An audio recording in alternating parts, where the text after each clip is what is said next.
I want to thank Senators Reid, Shaheen, and Murphy for joining with us today. Now, Senate negotiators continue their work to reach a bipartisan agreement to protect U.S. national security, strengthen our border, provide critical aid to Ukraine, Israel, humanitarian aid for Palestinians in Gaza, and our friends and partners abroad.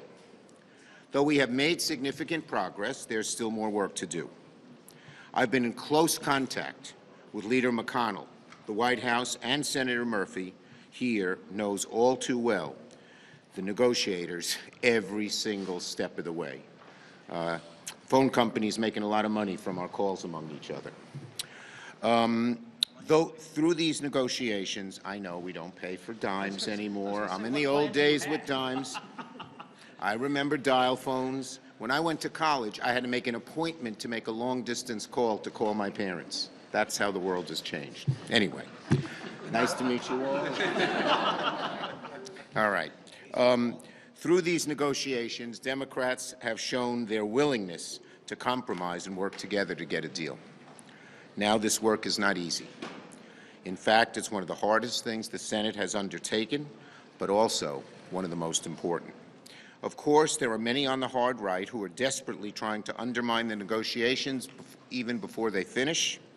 Many of these MAGA Republicans are taking their cues from Donald Trump directly. These are the same folks who for months said, what's happening on the border is an emergency, you've got to act. And yet now, when real, meaningful, and bipartisan legislation could potentially be within reach, they're doing everything they can to kill it.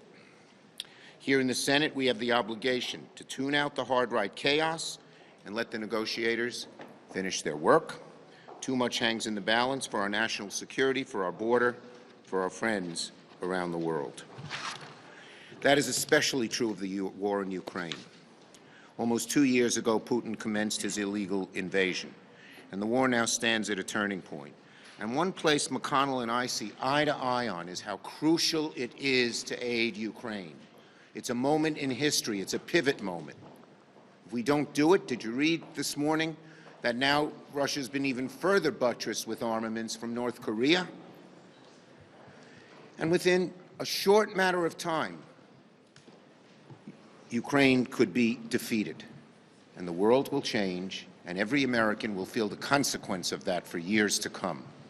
So this is a crucial fulcrum moment where we must do our best and stand together. So, to my Senate colleagues, Democrat and Republican, the matter's quite simple. As President Zelensky told us, if Congress fails to act, Ukraine faces defeat. And don't just listen to him. Listen to the Russian state TV praising the U.S. inability to pass funding, praising Republicans and Leader McConnell, they said, for their role in holding up funding for Ukraine.